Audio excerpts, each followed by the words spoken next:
venha estar atento àquilo que vai ser falado agora nessa noite. Convido o nosso preletor, nosso amigo, o pastor Marquezine, com a sua oportunidade. Vamos cá, pastor, deixa eu te abraçar para orar pelo Senhor. Deus, em nome do Senhor Jesus Cristo, Pai, eu quero te pedir, Senhor Deus, que em nome do Senhor, o Senhor venha agora, Senhor, transmitir a sua palavra para o seu filho. E o seu filho venha passar para a nossa igreja, Pai. Estamos com o ouvido atento, Senhor Deus, para ouvir o Senhor falar através do nosso pastor Marquezine. Senhor Deus, eu não vou pedir para abençoar o que o Senhor já abençoou, eu não vou pedir, pastor, que o Senhor já tenha ajudado. O seu filho, Pai, vai agora ministrar a sua palavra. E não ele, Senhor, mas o Senhor vai falar através do seu filho para a sua igreja. E nós vamos estar recebendo em nome de Jesus. E a igreja diga: amém. Pastor Marquezine, fica à vontade. Amém. Amém, graças a Deus. Quero saudar nessa noite todos os meus amados irmãos, na santa e a gloriosa paz de nosso Senhor e Salvador Jesus Cristo. Amém? Para mim é prazer estar aqui mais uma vez, a convite do nosso pastor Anderson, que já faz parte da família. Sentimos feliz estar aqui somando, contribuindo, nossa pastora Magnólia, nosso irmão, e sempre é um prazer de vir aqui e vê-los aqui. Sinto feliz com a presença dos irmãos juntamente conosco.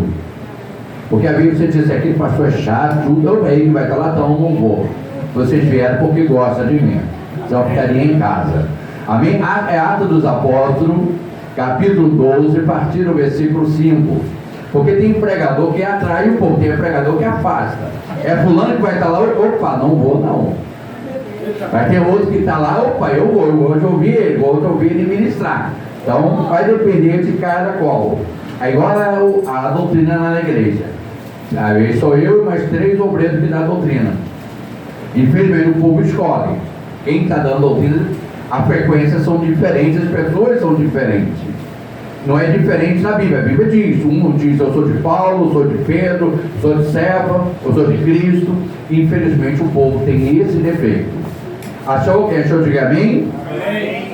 Atos dos Apóstolos, capítulo 12, a partir do versículo 5, diz assim: Pedro, pois, era guardado na prisão, mas a igreja fazia contínua oração por ele a Deus.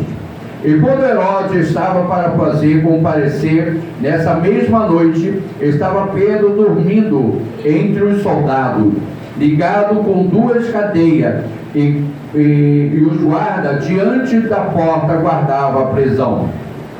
Eis que sobreveio o anjo do Senhor, resplandeceu uma luz na prisão, e tocando Pedro ao lado, despertou dizendo: levanta-te depressa. E caíram-lhe das mãos as cadeias. E disse-lhe o anjo: cinge as suas sandálias. E ele fez assim. E disse mais: lança as costas a tua capa e segue-me. E saindo, e o seguiu, e não sabiam que era real o que estava sendo feito pelo anjo, mas cuidando que vinha alguma visão. E quando passou pela primeira e a segunda guarda, chegaram à porta de ferro, o que estava para a cidade, a qual lhe abriu por si mesma, e tendo saído, percorreu por a rua, e logo o anjo apartou dele. Podemos assentar em nome de Jesus Cristo. Glória a Deus. Antes de entrar dentro do tema, um texto a qual o nosso pastor, em todas as suas reuniões, eu tenho observado, ele tem sempre citado ali em Mateus, capítulo 5, falando sobre orar pelos vossos inimigos. Infelizmente, tem 3 tipos de pecado que não tem perdão. Um deles, blasfêmia contra o Espírito Santo. É você atribuir ao diabo aquilo que o Espírito Santo está fazendo. Um segundo pecado que não tem perdão, que não perdoa o teu próximo. Porque a Bíblia diz: para a medida que tu medir, será medido. A oração do Pai Nosso diz assim: perdoa os nossos pecados, assim como eu perdoo os nossos devedores. Se eu não perdoo o pastor Anderson, Deus não me perdoa. Então, se eu não abro o meu coração para perdoar o próximo, Deus não me perdoa. Então, esse pecado não tem perdão. A omissão de perdão. Quando eu não quero perdoar o meu próximo, Deus diz: para você também não tem perdão. E o último, a apostasia. Aqueles que começaram bem a sua caminhada, a sua jornada, e no meio do caminho se perderam. Aqueles que já não confessam a fé, aquele que blasfema contra Deus, aquele que diz não quer nada de igreja, que igreja é mentira, que o pastor só quer ganhar dinheiro, eles caíram na apostasia. Começa a pregar mentira nos púlpitos quando está na igreja, começa a pregar heresia, pegar fábulas, esses apostataram da fé. Então, para esse, a própria Bíblia diz: não orai por ele. Lembra uma situação semelhante a qual Samuel orava por Saul, e chegou uma hora Deus diz: não ore mais. E quando caímos na apostasia, o próprio Deus diz: não tem jeito, não ore mais. A escolha foi dele. Amém? Vamos voltar para o texto da lição desta noite. A Bíblia relata que algo que estava acontecendo na igreja primitiva.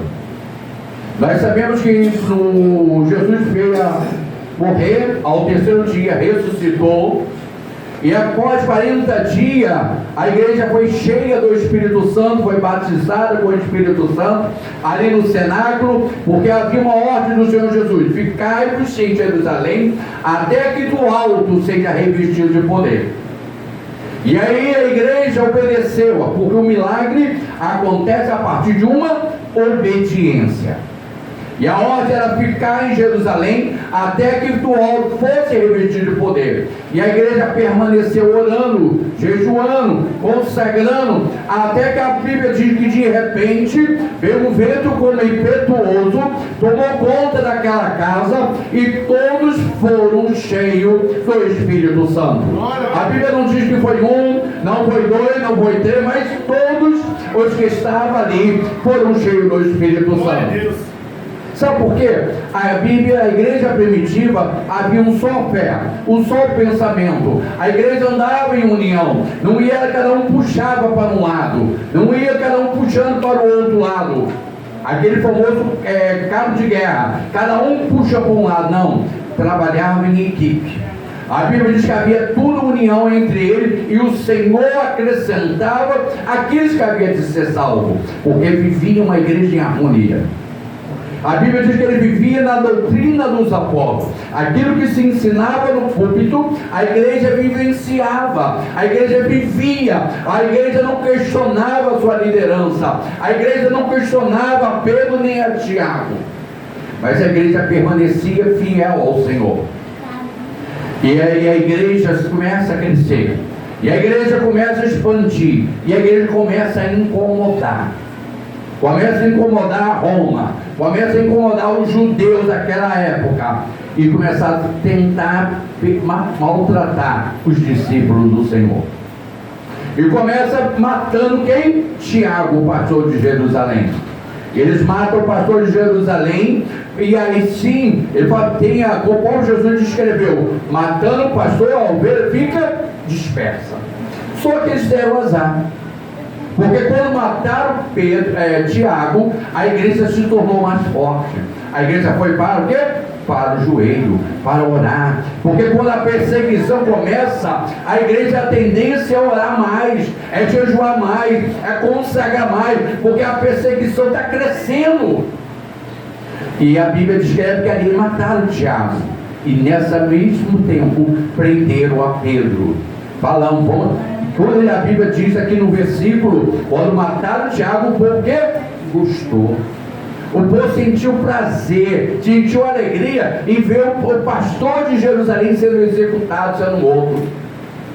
E que eles fizeram? Prenderam Pedro, prepararam um dia festejo, a Páscoa, e falaram: vamos nesse mesmo dia, hoje à noite, vamos matar Pedro, vamos dar o que o povo quer, vamos oferecer aquilo que o povo está querendo. Infelizmente, principalmente para nós líderes, pastores, o pastor não tem que dar para a igreja o que ela quer, tem que dar para a igreja o que ela precisa. É Deus. E o povo aqui dava para o povo o que eles queriam. Se deixarmos o povo escolher, lembra quando colocaram Jesus de Barrabás? Diz por aí que a voz do povo é a voz de Deus, não é isso que se ouve por aí? A voz do povo, que é a voz de Deus, diz o quê? Crucifica Jesus. Desde quando o povo sabe escolher? Desde quando o povo sabe escolher alguém para estar sob a sua liderança? Ali eles mandaram crucificar Jesus e soltar um bandido. Alguém que poderia, mais na frente, assaltar, matá-lo. Então o povo, infelizmente, não sabe. E a Bíblia diz que ali prende Pedro. E a Bíblia diz que Pedro fez o quê? Foi para a cadeia, foi conduzido, foi algemado, em cada lado, cada sua mão tinha um guarda desse lado, um guarda desse, algemado. Havia a primeira grade, depois a segunda, e todos eles com um guarda vigiando. Guardaram ele bem mesmo, para que ele não pudesse fugir, nem tivesse uma fuga dele. Vamos fazer tudo certinho, porque essa noite vamos aprontar. Essa noite vamos matar Pedro e vamos dar alegria para o povo. Porque infelizmente os nossos inimigos ficam felizes com a nossa guerra. Os nossos inimigos ficam felizes com a nossa morte espiritual. E eles torcem, aquelas pessoas que ficam torcendo. Pastor caiu em pecado, pastor caiu em adultério. Eles ficam felizes com a queda de uma liderança. Eles ficam felizes com a queda de um irmão, de uma igreja que fechou a porta. Só que eles se alegram com a desgraça do povo. E ali tinha um povo dessa maneira. E prenderam bem Pedro. Pedro foi preso e a Bíblia diz que ele fez o quê? Foi dormir. Olha a confiança em Deus, olha a tranquilidade. Essa geração de crente hoje, se acontece isso, ele começa a murmurar, ele começa a reclamar, coloca Deus contra a parede. Senhor, eu não aceito, Senhor, eu não concordo, sou teu filho, sou fiel, sou dizimista. Começa a colocar Deus contra a parede e exigir algo de Deus. Pedro fez o quê? Foi dormir tranquilo, porque ele tinha confiança no Deus que ele pregava. Ele não questionou a forma de Deus trabalhar. Lembra de Paulo e Silas? Paulo e Silas foi preso por quê? Porque estava pregando a palavra. Ele foi preso por quê? Porque expulsou um demônio. Foi por isso que ele foi preso. Eles foram colocar na prisão e eles ficaram murmurando, reclamaram, questionaram. Senhor, eu sou dizimista, eu sou ofertante. Senhor, chego cedo no culto, não falto nenhum culto, Senhor. Senhor, eu oro 24 horas, Senhor. Não. Sabe o que eles fizeram? Silas, vamos fazer um culto aqui na prisão? Vamos cultuar a Deus. Sabe que ele estava bem? E tinha levado um monte de chicoteado. Foi chicoteado várias vezes. Estava sangrando, doendo, feridos, todo machucado. Mas isso não impediu deles adorar a Deus. Eles começaram a cantar. Vou trazer um hino mais atual, dizendo assim: nessa noite feliz, nesse santo lugar, eu marquei um encontro com Deus. E ali eles cantando, louvando a Deus, sabendo que ele marcou um encontro com Deus, e o Deus Todo-Poderoso estava ali com ele. Lembramos de uma coisa: Deus não livra-nos da luta, Ele entra na luta para nos dar a vitória. Deus não livrou Daniel da cova, Ele entrou na cova com Daniel. Deus não livrou Sadraque, Mesaque e Abednego da fornalha, Ele entrou na fornalha. E ali também estava Jesus, com eles dois ali cantando. E a Bíblia diz que o louvor estava tão gostoso que as pessoas não conseguiram dormir. Estavam ali glorificando a Deus. E ali de repente a Bíblia diz que o culto estava tão bom que houve um terremoto. Ali com certeza foi a presença de Deus descendo naquele lugar. Agora as pessoas, com tudo que estava acontecendo, o terremoto não fez ninguém correr. Normalmente se tiver um terremoto aqui, eu, por exemplo, sou milagre aqui sozinho, vai embora. Mas o culto estava tão gostoso que teve um terremoto e nada aconteceu, ninguém saiu do lugar. O culto estava tão gostoso que as pessoas, a Bíblia diz que as cadeias abriram e ninguém fugiu. Ele podia aproveitar uma fuga em massa, sair todo mundo fugindo, porque as cadeias estavam abertas. Mas então você ficar ali assistindo o culto.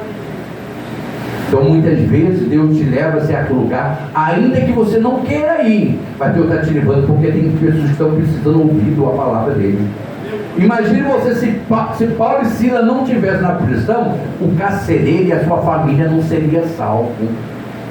Deus levou ele lá, e o carcereiro fica desesperado. E agora? Eu vou morrer, minha família vai morrer, porque era uma sentença. Se deixasse um dos prisioneiros fugir, o guarda que iria ser executado e a sua família também. Você falou, e agora o que eu vou fazer? E Paulo diz, será salvo tu e a tua casa, nada vai acontecer. Ele diz, calma, fica calmo, fica tranquilo. Ninguém fugiu, está todo mundo aqui. E outra palavra, o culto está tão gostoso que ninguém quis ir embora. O culto está tão gostoso que deu 9, 10, 11, meia-noite, ninguém quer ir embora, porque o culto está gostoso. Essa semana eu estava pregando aqui embaixo do quebra-corpo, falando sobre Eutico, aquele jovem sentado na janela, e quando Paulo pregava, ele cai na janela. O culto ali estava tão gostoso, era uma santa ceia e virou uma mini vigília. Paulo já estava estendendo até a meia-noite. Foi quando o jovem cai. E depois no milagre ressuscita ele, o culto virou uma vigília inteira, foi até o amanhecer. O povo não teve pressa de ir embora. É tão bom quando o povo vem para a igreja sem pressa de ir embora. Vem no culto para adorar a Deus, não se preocupando com o horário, mas se preocupando em sair daqui com a sua vitória. Lembra de Jacó? Só saio daqui se não me abençoar. Ele agarrou o e falou, não vou embora, não largo, porque eu preciso levar comigo a minha vitória. E concluindo essa parte ainda, Paulo e Silas, a Bíblia diz que ali ele vai, o carcereiro fica desesperado e ele, calma, ninguém fugiu. Olha aqui, a cela está tudo cheia, está todo mundo sentado, está todo anestesiado pelo Espírito Santo. A presença do Senhor é tão gostosa que ninguém quer ir embora, ninguém quer fugir. E aquele homem fica tranquilo. E depois Paulo e Silas solto, vai na casa daquele homem, prega para aquela família e todos se rendem ao Senhor. Isso que eu quero mostrar para você. Vale a pena servir a Deus, ainda que sofra perseguição, ainda que sofra calúnia, vale a pena ser fiel. Mas lembra de uma coisa, sofrer perseguição por amor a Deus, porque existe perseguição porque eu estou pregando, porque eu estou ensinando, falando a verdade, mas existe aquela perseguição porque eu piso na cola, sou mal pagador, sou um caloteiro, sou um linguarudo. Aí as pessoas começam a me perseguir e dizem, só eu preciso amarrar. Nada, amarrado, nada. Você tem dado um mau testemunho, tem sido um mau exemplo. As pessoas vão difamar você. Olha lá, compra e não paga, olha lá. Olha aquele que lá, linguarudo. Então isso não é perseguição por amor à obra de Deus, é perseguição porque tu semeou. Porque a Bíblia diz que o sal que salga faz a diferença. Mas o sal que não salga, sabe para que serve? Ser jogado fora e ser pisado pelos homens. E muitas vezes você está sendo pisado pelos homens, não é porque tu está salgando, é porque tu não salga mais. Tu já deixou de salgar há muito tempo, parou de ser luz há muito tempo, por isso está sendo pisado pelos homens. Voltando para o texto a qual lemos nessa noite. Colocaram Pedro ali naquela prisão, prepararam todo o ambiente. Talvez preparou uma forca, preparou lá fora um balanque, convidou as pessoas, 10 horas, vamos executar Pedro. Daquela mesma maneira que matamos Tiago a espada, vamos matar Pedro. Não sei como seria, mas na frente Pedro ia morrer da cruz de cabeça para baixo. Mas naquele momento a Bíblia não descreve como ele iria morrer. Mas vamos dizer que foi a forca, alguma coisa que eles prepararam para Pedro. Preparou o palanque, preparou o povo. Vamos argumentar, deu pipoca para todo mundo, vem todo mundo, vem a toda a cidade. Vamos preparar um ambiente, vamos executar esse homem. Era a intenção deles. Mas Pedro, como eu falei, tranquilo. Os que confiam no Senhor não se desesperam, não se abala. Não é qualquer lutinha, qualquer problema. Pastor, vou entregar minha carteirinha. Pastor, vou sair da igreja, não estou aguentando mais. Qualquer besteira, essa geração troca Jesus por outra coisa. Eu sigo o meu Senhor há 42 anos, nunca virei as costas para ele. Eu vejo pessoas que 3, 4 meses, 5, 6 meses, está tudo lá abandonando Jesus, vai e volta, achando que Jesus é ping-pong, vai e volta para a casa de Deus. cristão desde os meus 14 anos. Eu encontrei Jesus, não quis nunca mais me perder dele, porque não existe lugar melhor do que estar na casa do Senhor. Aqui o salmista Davi falou uma coisa: eu pedi ao Senhor e a buscarei, que eu posso estar na casa do Senhor todos os dias da minha vida. E esse é o meu prazer, estar na casa do Senhor todos os dias. E eu peço, eu não quero morrer, eu quero ser arrebatado, eu quero participar do grande arrebatamento, eu quero participar desse grande evento que está para acontecer nessa terra. E eu estou me preparando, orando, Senhor, me prepara para o arrebatamento. E ali coloca Pedro atrás daquele cárcere, preparou o ambiente, faz bem, vamos parar a igreja primitiva. Se matamos Tiago, agora mata Pedro, o outro livro, acabou, vamos terminar a igreja. Vamos fechar, vamos dizer no jeito popular, vamos fechar a porta dessa igreja agora. Essa igreja agora não tem mais força. Eu matei o Tiago, que é o pastor presidente, que é o pastor presidente. Matei agora, vou matar agora Pedro, acabou. Só que eles planejaram. A Bíblia diz, o mundo, as pessoas fazem plano, mas a resposta final vem do Senhor. Traçaram o plano, projetaram tudo, prepararam o ambiente, vamos escapar com a igreja. Sabe que a Bíblia diz que a porta do inferno não prevalece contra a minha igreja. Aleluia. O diabo planejou tudo isso, mas não pode vencer a igreja, porque o Senhor lá, Ele é o dono da igreja, e com o dono da igreja não se brinca. Sabe que as pessoas não entendem, quer brincar com a igreja não se brinca, tem um dono, tem um Senhor, que é aquele que manda aqui dentro.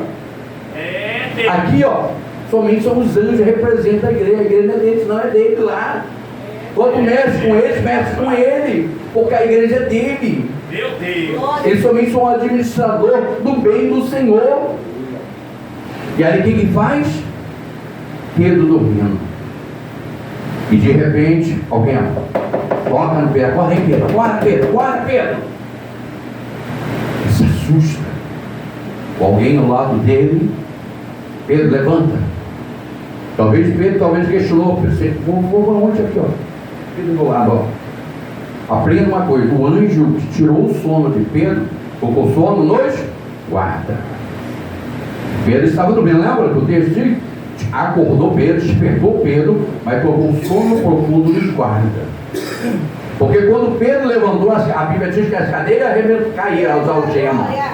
Já viu o barulho da algema, de um metal no chão? E os guardas nem acordaram. Pedro se levanta e o anjo diz: ó, não esquece nada para trás. Pega o quê? Pega tudo. Cinge o teu lombo, coloca a tua capa nas costas e vamos embora. Aí as cadeias soltam dos braços e os anjos estão lá dormindo. Roncando lá, aquele ronco pesado. Pedro olhou para um lado, olhou para o outro, não entendeu nada. Porque muitas vezes o livramento que Deus está proporcionando, nós não conseguimos entender. Tanto que vai ver na frente que ele dispersou que era uma visão. Que achava que era... Porque muitas vezes Deus está provendo livramento, escape para nós, e nós não conseguimos enxergar. Muitas vezes estão tão limitados, presos aos problemas, que não conseguimos ver Deus agir. E a Bíblia diz que ele sai, Pedro levantando de repente. Talvez ele falou: aqui, ó, vou passar por onde aqui, ó. Aqui a cadeia trancada. A Bíblia diz que a porta se abriu sozinha. Foram passando, primeiro a algema cai, vai passando pela segunda etapa, as portas se abrem, vai passando para o outro lado, a outra porta, havia duas portas, vamos dizer, uma prisão mesmo, para que não pudesse gerar fuga, até que ele chegou lá fora. Imagina agora, os dois guardas do lado dele dormindo, e o quarteto, que a Bíblia diz mais 4, 2 em cada frente de cada cela. Os homens roncaram a noite toda e não conseguiram ver. E quando a Bíblia descreve, vamos chegar nessa parte, mas quando chegou mais tarde, procuraram Pedro. Para a tristeza deles, os planos deles foram frustrados. E o plano do inimigo que tem criado contra nós vai ser frustrado nessa noite. Você crê? Porque que aqueles planos que o diabo traçou para a tua vida vai te destruir, vai te envergonhar, vai te destruir, será frustrado nessa noite. Aleluia! É esse Deus que nós servimos. E a Bíblia diz que Pedro começa a sair pela rua, aí começa a cair a sua ficha. Ele desperta.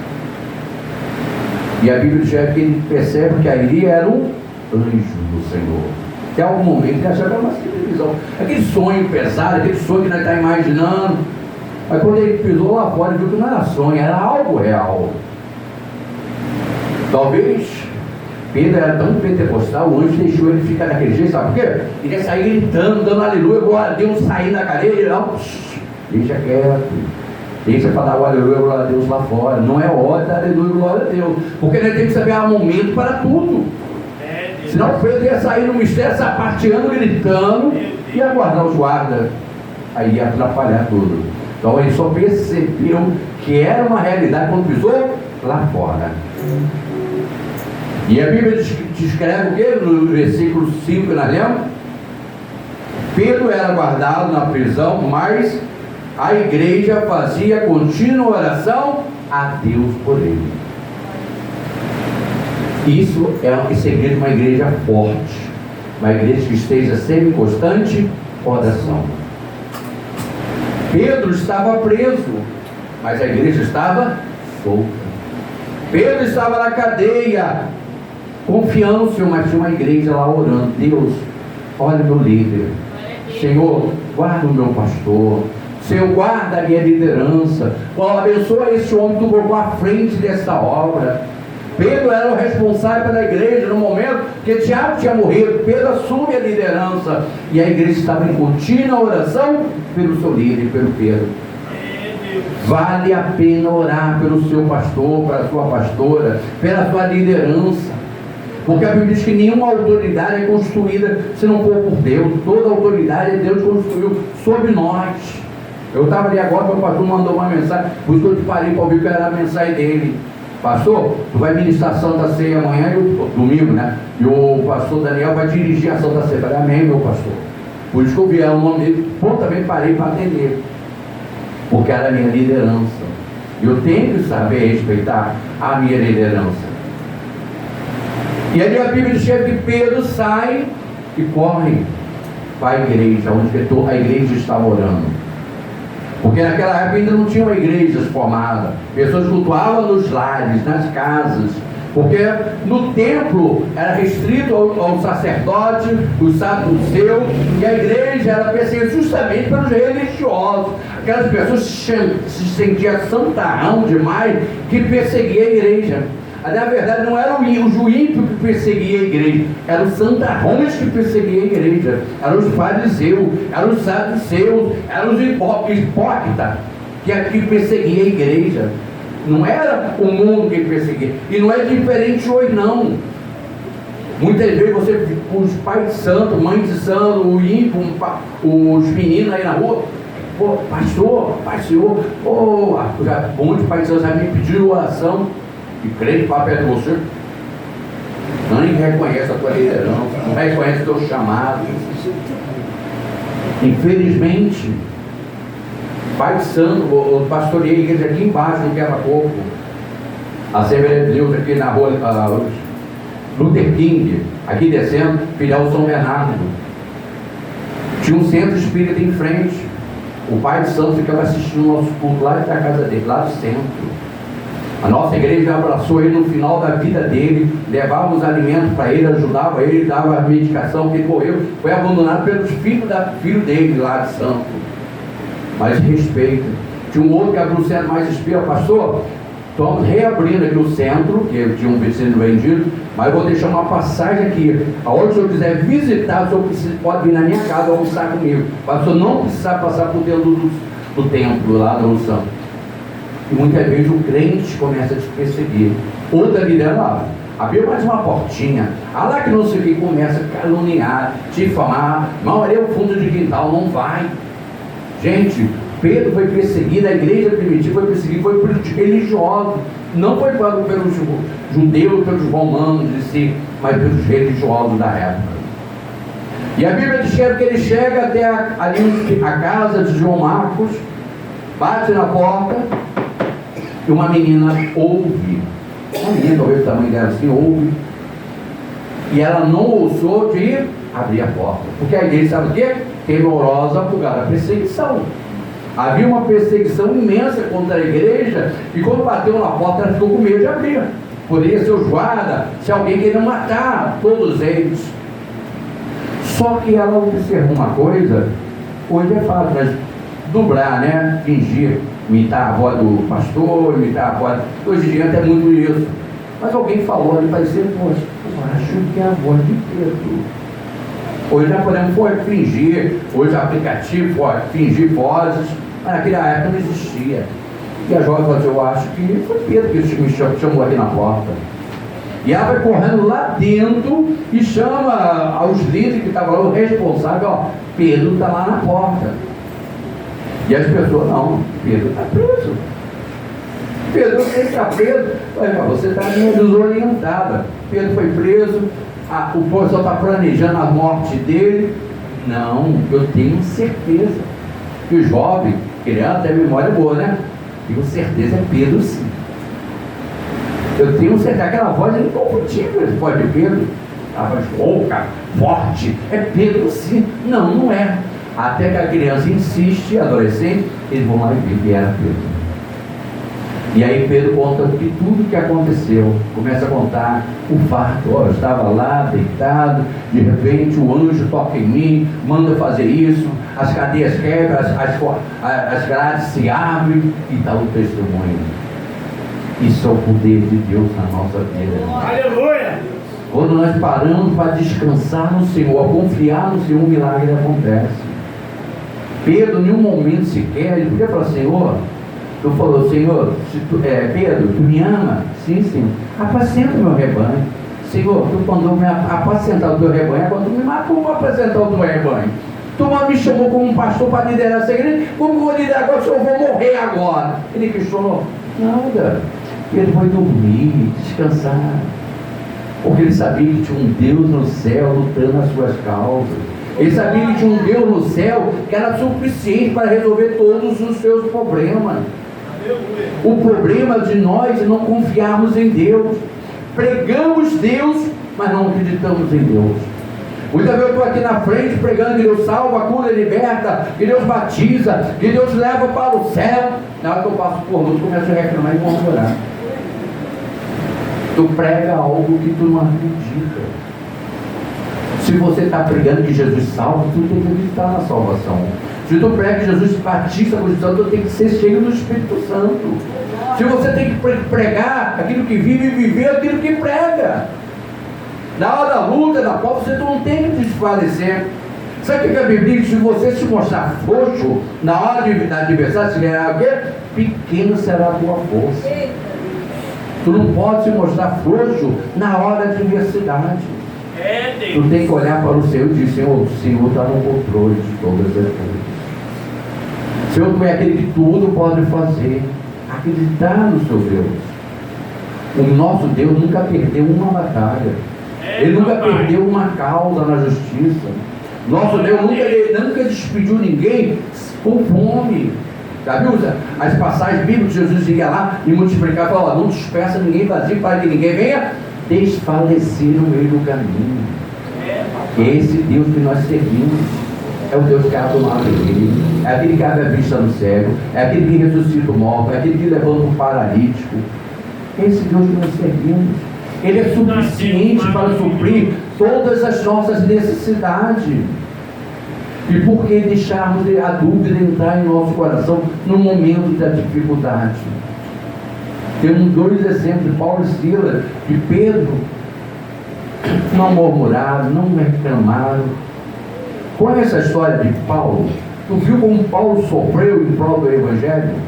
Muitas vezes ficou nu, passou fome, sofreu, apanhou, mas tu não vê nenhum momento nas epístolas ele murmurando ou reclamando. Vamos ser uma geração que não reclama. A geração de Israel, para me fechar, a todo orar, não orar então. O povo de Israel, a Bíblia diz que eles foram destruídos, sabe por quê? Porque eram murmuradores. E os murmuradores ficam no meio do caminho.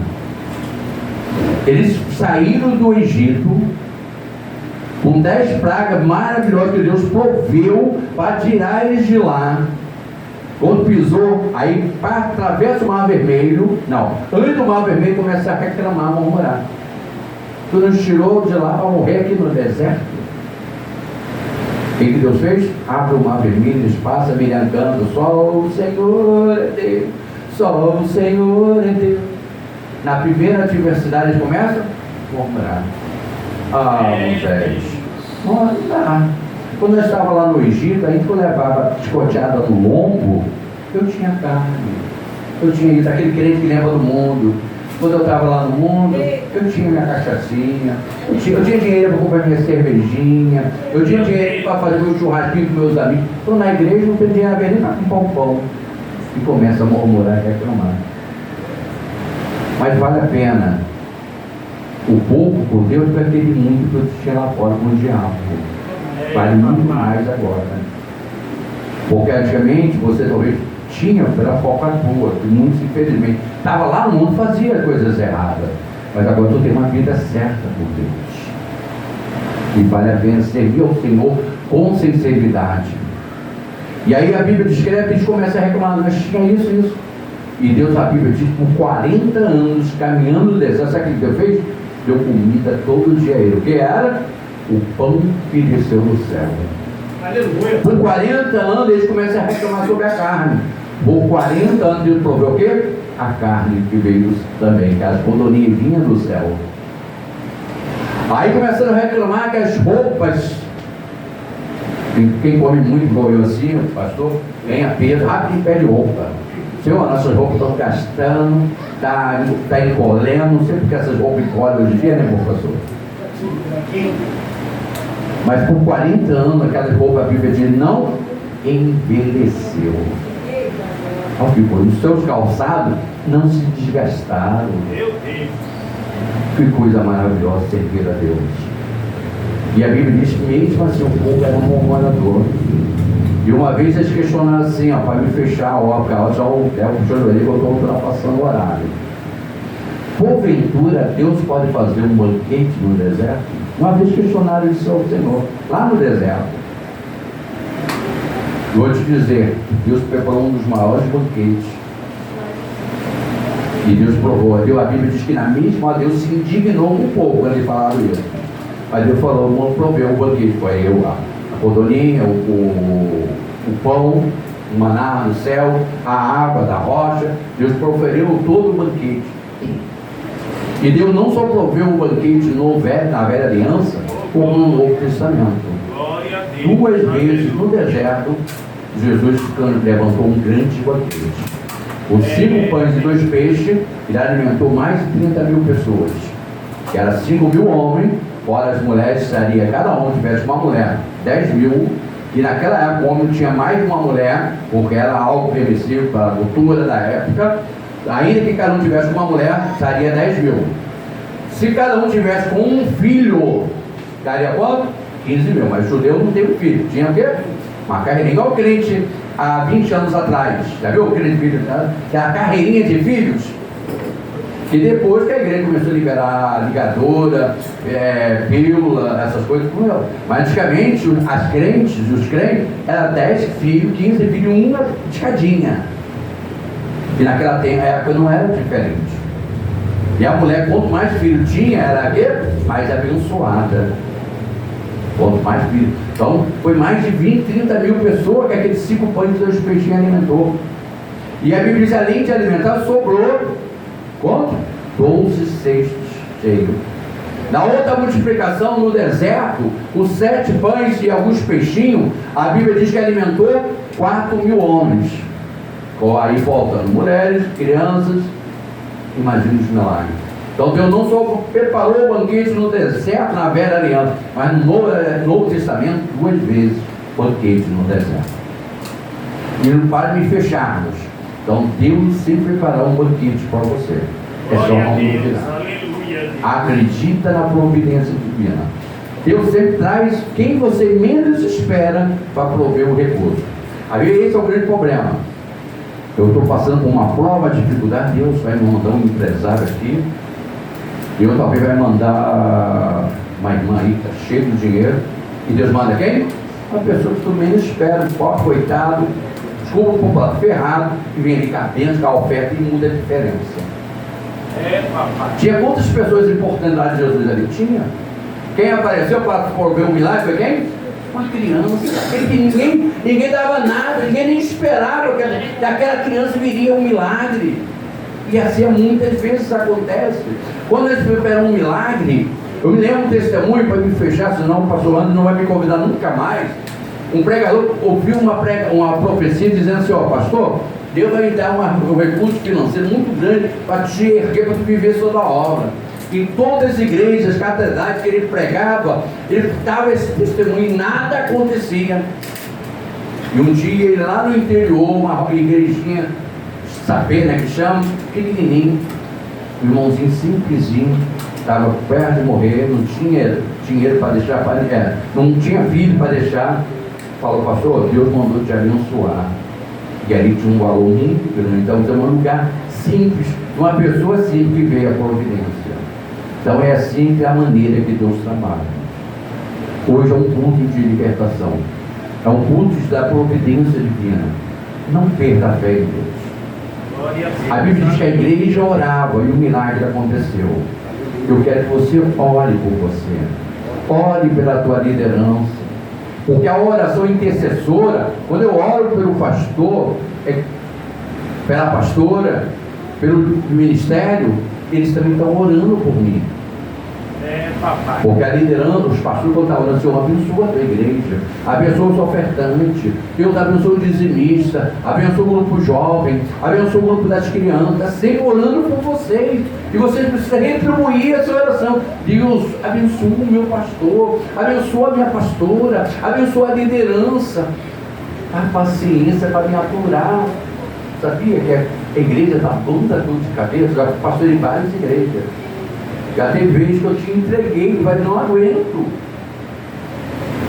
O próprio Moisés chegou uma hora que não aguentou.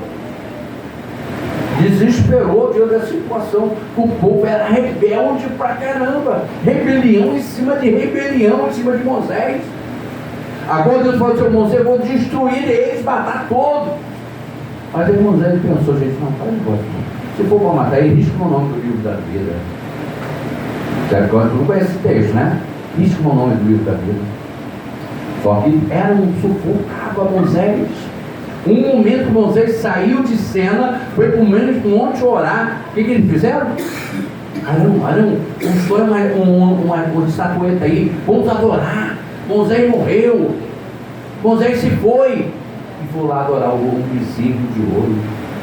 O pastor vacilou um pouquinho, afastou do rebanho, já era, um pouco que é rebelde. O pastor se distanciou, o pastor não foi no culto hoje, ele já pronto. Eu falo que são 42 anos. Eu pastorei a igreja desde os 16, 17 anos. Comecei cedo na obra do Senhor. E sei que é uma prova. Então pense nisso. Deixa Deus trabalhar na sua vida. Hoje o culto de libertação. O culto de libertação, eu sempre digo, é quando você ouve a palavra de Deus e coloca a prática em tua vida. Lembre disso. Conhecereis a verdade e ela proporcionará a libertação. Em qualquer problema que tu está vivendo, ele mostra um caminho bom, agradável e perfeito para você. E agradeço a minha oportunidade em nome de Jesus. Que Deus nos abençoe.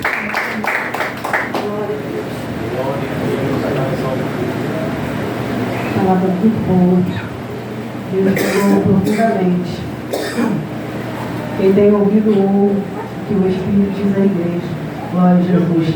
Louvado seja o nome do Senhor.